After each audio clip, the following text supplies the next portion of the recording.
안녕하세요. 캐나다 토론토에 사는 온타리오주 약사 데이빗입니다. 오늘 이 시간에는 제가 캐나다 약사 면허에 도전하게 된 인생 여정을 간략하게 좀 풀어보도록 하겠습니다. 면허 취득 과정을 설명드리려고 준비를 하다 보니까 제 개인적인 인생이 먼저 오픈되게 되는데 재밌는 것 같습니다. 대학교에 입학하고 이런저런 정보를 접하면서 당시에는 임상약학의 최전선에 도달하는 것을 미국에서 팜디를 따는 것 이렇게 인식했었던 기억이 납니다. 나름 그런 방향으로 목표를 잡고 학부 기간 동안 나름 열정을 들여서 열심히 공부를 했었는데요. 그렇지만 경제적인 문제 등 현실의 벽은 높았고 대한민국 남자라면 해결해야 되는 군제라는 문제가 있었어요. 아주 극소수의 현실의 벽을 깨고 돌파하는 입지전적의 인물, 그런 위인은 제가 못 되기 때문에 현실에 맞게 경로를 좀 조정하기로 했습니다. 어차피 군대는 가야 되고 임상 약사로서 제대로 활동하고 싶은 마음은 있고 하니 군대에서 전공을 살려서 약국 근무를 할 수 있으면 실전 경험도 할 수 있겠다. 이렇게 생각해서 특수장교 분야로 지원을 했지요. 이와 관련해서는 또 여러 뒷이야기가 있지만 생략을 하고요. 운이 좋게도 서울 종로에 있는 군병원에 배정을 받아서 한 3년 가까이 근무를 하고요. 워낙 근무지 여건이 좋다 보니까 더 미룰 이유가 없어서 당시에 사귀던 여친이랑 복무 중에 또 결혼도 했고요. 비교적 일찍 가정을 꾸리게 되면서 더욱 현실에 빨리 좀 부딪히게 되더군요. 가장으로서 이제 빨리 안정된 수입원을 찾아야 되는 부분도 있었기 때문에 제대 후에 진로에 대한 고민도 점점 치열해졌고요. 그래서 그 당시에는 일단은 계속 생각해 오던 그 임상약학 분야의 전문가, 이 목표를 위한 노력을 좀 계속해 보기로 했었고, 그래서 군대에 있는 중에 이제 모교에 임상약학대학원이 있기 때문에 거기 입학해서 한 학기 또 야간으로 수업을 듣기도 했었습니다. 그 즈음에는 가시적으로 보이는 목표 중 하나가 대형 종합병원의 약제부 들어가서 거기서 이제 꾸준하게 일하면 나중에 좀 부서를 총괄하는 위치까지는 올라가지 않을까 이제 그렇게 생각했었던 기억이 나는데 나름 의미가 있고 좀 근사할 것 같으면서도 사실 크게 확신은 없었더랬습니다. 그 와중에 우연히 책 한 권이 제 인생을 흔들었는데요. 바로 여러분들도 잘 아시는 로버트 기요사키의 부자 아빠 가난한 아빠라는 책이었어요. 지금도 이 책에 대해서는 여러 가지 의견이 분분한 걸로 알고 있습니다만 적어도 저한테는 지금까지 제가 전혀 알지 못했던 다른 세상에 대한 호기심을 주기에 충분했습니다. 사람이 진정한 경제적 자유를 누리려면 본인이 없어도 수익을 창출하는 시스템을 만들어야 된다. 이런 도전에 뜬금없이 큰 관심을 갖게 됐습니다. 말하자면 그 약국이라는 좁은 생태계에서 바둥대려고 하지 말고 좀 더 큰 그림을 그려보자라는 일종의 의욕이 생긴 거지요. 그래서 시스템을 만들려면 우선 이런 시스템이 어떻게 돌아가는지를 이해하는 것이 중요하겠다라는 생각에 약사 면허증을 활용해서 도전해 볼 수 있는 제약회사 입사를 결정하게 됩니다. 시기적으로 아주 좋은 기회가 되어서 모 회사 개발기획팀에 제대와 동시에 입사를 하게 되었고요. 약 5년 동안 회사 생활을 했는데 그동안에 정말 많은 것들을 배웠습니다.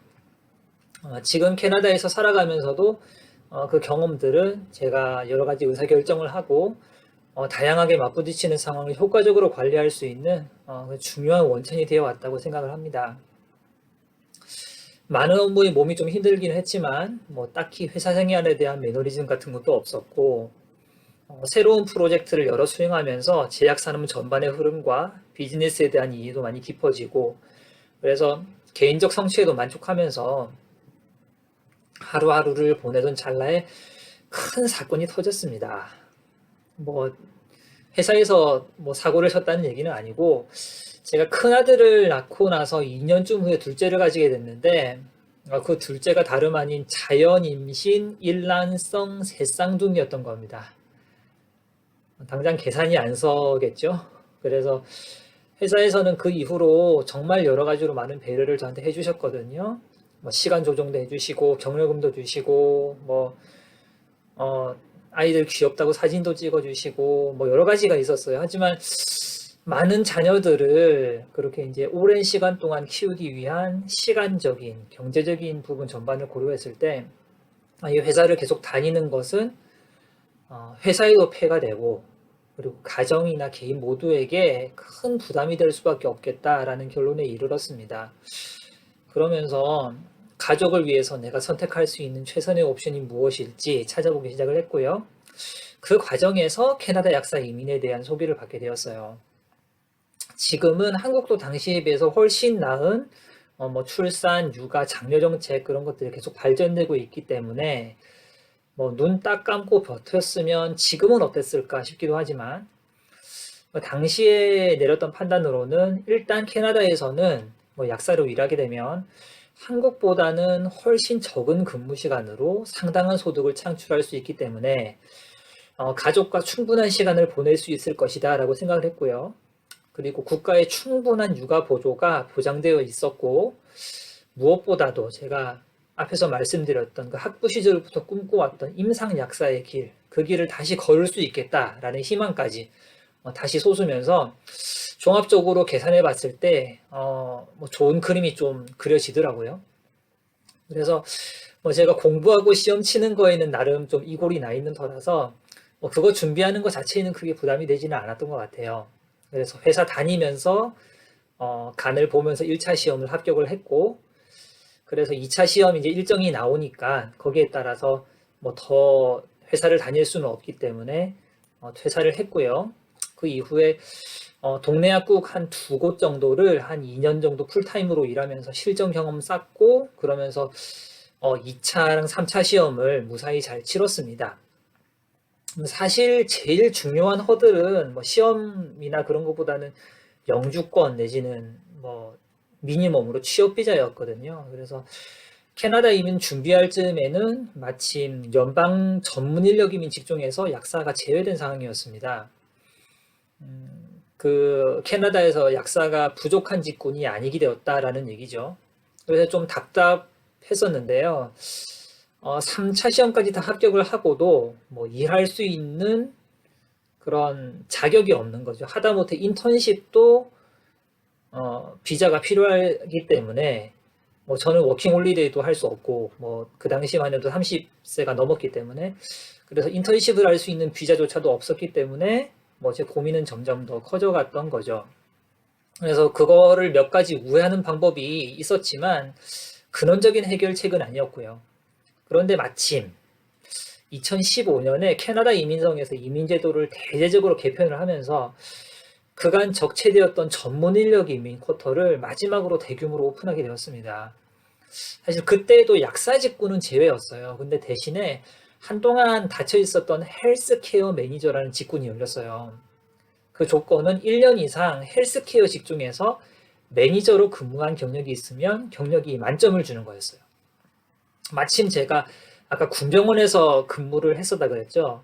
그때 직함이 약제 과장이었거든요. 그래서 정확하게 헬스케어 매니저라는 이름을 쓸 수가 있는 상황이었어요. 그래서 이것을 근거로 서류를 접수해서 몇 개월 만에 정말 무사히 영주권을 획득을 하게 됩니다. 이런 거를 천운이라고 하는 거겠죠.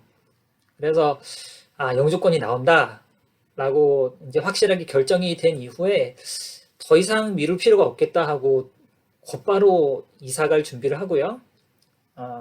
그래서 뚝딱뚝딱 정리를 다 하고, 그래서 우여곡절을 거쳐서 약사시험 합격증과 영주권을 들고 6가족이 무사히 2015년 봄에 캐나다 토론토에 입성을 하게 되었습니다.